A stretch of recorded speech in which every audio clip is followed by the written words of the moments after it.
Alright, well, I'm out at Cherry Creek State Park again.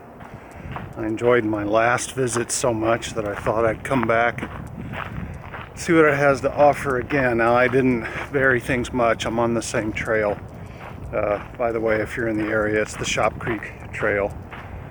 And last time, I almost immediately got off onto game trails or single track, whatever you want to call them. They were kind of, unmaintained trails for the most part. And I had a good time, but I didn't really get to see a lot of what this area had to offer. I stayed kind of in one area, shot that cascade, saw some deer, etc. So yeah, today I'm going to try to cover a little more area and see what else there is out here. It's about 7:15, I think, and about 45 degrees. And since the sun isn't really rocking just yet, it's pretty cold 45. Here in Colorado, if you have a sunny 45 degrees, it feels like 60 or more. It's not that way yet. I'm carrying my gear in a Mindshift Gear First Light 40 liter bag that I've been evaluating for a long time now. And I'm carrying about 26 pounds today, I think. Carrying water today, which is unusual for me because I keep forgetting it. And inside of that bag is an Arca Swiss F-Field camera. That's a 4x5 view camera. 3 large format lenses, a 90, a 120, and a 210. Only one film holder because I only had one loaded film holder left. 2 meters, a loop, the rain cover. On the side I've got my kind of mid-sized Benro carbon fiber tripod with a Arca Swiss head on it. And in the other pocket I've got my water. Okay, well, according to the signs on pretty much every entrance to this park, dogs aren't allowed, but I guess dog shit is. The cascade I shot last week is around that bend. That's where I focused most of my time. Yeah, see what I did there? Anyway, I'm continuing beyond that now.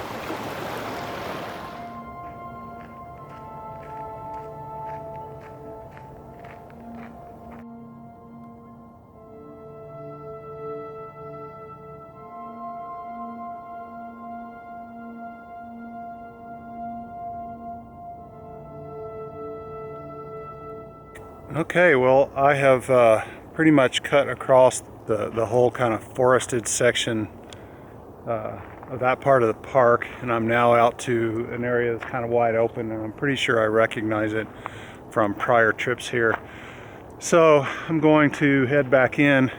I noticed a sign for a wetlands trail, and I want to check that out. I think it may give me some good photographic opportunities. I'm hoping to get some nice reflection shots with cattails, all that kind of good stuff.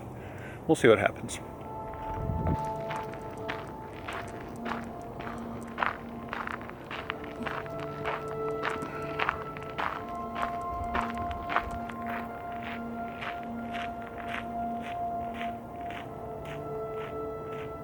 I just came across a fellow photographer. This guy was shooting birds. So he had a DSLR and a giant lens. Told me what he'd been shooting, but I'm not a bird guy, so I don't remember what he said. One of them was chickadee. I remember chickadee. So I've been hiking along this so-called wetlands trail for a while. I haven't seen anything wet, although I do see more dog shit. So what I think is going to happen is this trail is going to cross the main road, and then I'll be in the wetlands section because I could swear I drove by something like that. So fingers crossed. Otherwise, even if I don't shoot anything today, to me this is one of the advantages of being into landscape photography, is seeing all the stuff around you, like this deer that is right there.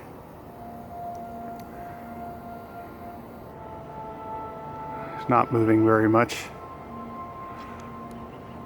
There we go. So, you know, one of the things I love about this stuff is just being out by myself in the woods, even though there are cars driving by on the road right out here. I've enjoyed just walking around and checking stuff out. Okay, here's the road that encircles the park.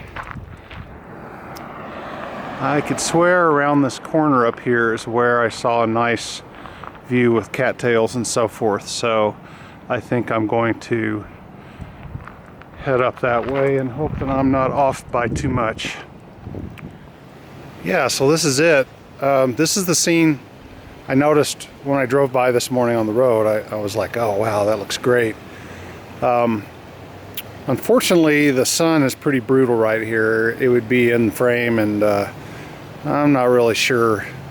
My lenses are multi-coated. They're probably not going to reject the gobs of flare that would come from a shot up this way.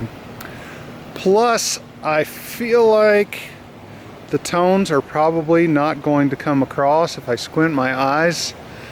Everything's kind of the same tone, so I may have to pass on this for now.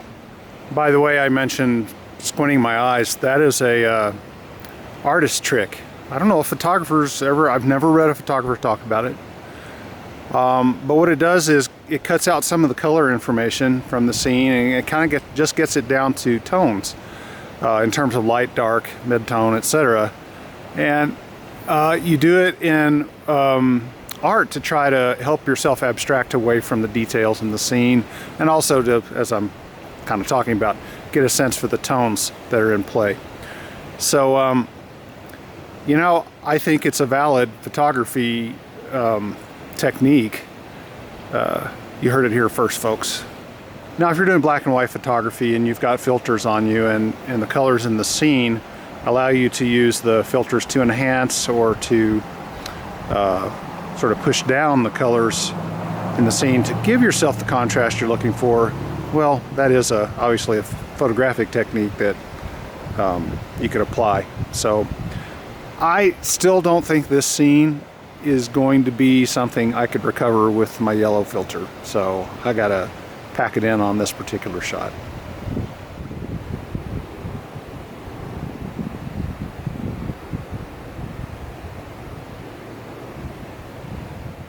This shot is kind of interesting. I just took a kind of a preview shot of it with the Artist Viewfinder app on my phone, and as usual, the 120 Schneider would be probably perfect to capture this. What catches my eye here is the light on the grasses. Now I am shooting contre jour, that's against the sun, so it's slightly challenging to shoot. I like the reflection of the trees in the water, so I'm considering this one.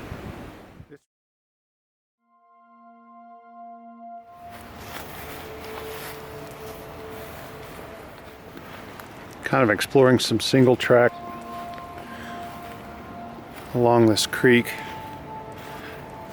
to see if anything jumps out at me. Photographically, that is.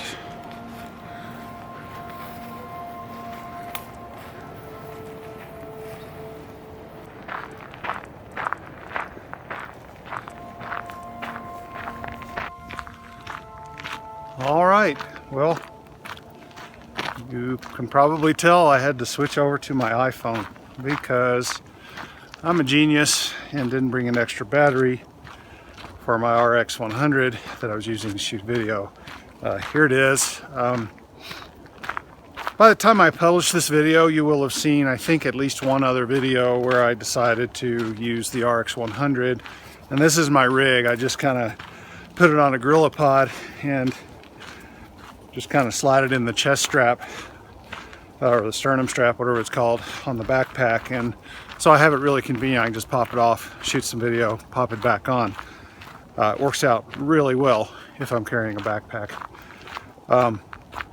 So at this moment, I'm not quite sure where this guy ran out of battery, but I was just saying that this is probably going to be a no-shot day, which really is okay by me because it is so beautiful out here, and I got to do a lot of scouting, familiarize myself a bit more with the park and what this section of it has to offer. So it's not a loss. It's been really nice, gotten some exercise, etc., etc. I'll look around a bit more and see what happens. All right, well, I took one last effort along this really pretty creek that I've been beside before. And there are some opportunities out here, but the light's too hard now. While I was walking up, I scoped out a few shots. I framed them with the Artist Viewfinder, so I have them for later. But the light's too hard right now. If I shoot with the light at my back, I have to, for some compositions, I have to fight my shadow, which I don't want to do. And it's just that flat light right on the subject, and it's just kind of harsh. Shooting the other direction is pretty much into the sun, which can make for some interesting photos. But with the sun as bright as it is, it's come out from behind the clouds. I don't think it'll work out all that well. So, as I said before, it's okay by me if I leave with no photos, which I think that's what's going to happen for sure now, because I'm heading back to my car. Man, I love the feeling after you take off a heavy pack that you've been wearing for a couple of hours. I feel like I could float away if I wasn't heavy.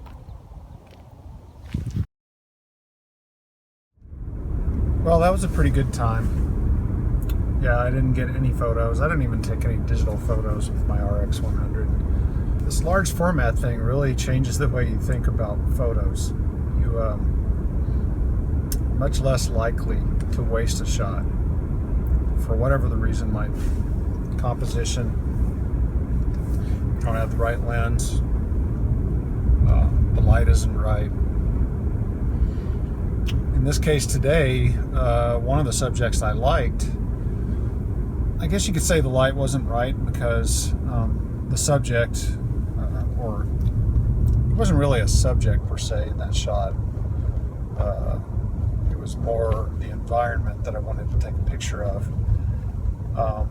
That environment wasn't lit in such a way that the shot would have worked really well.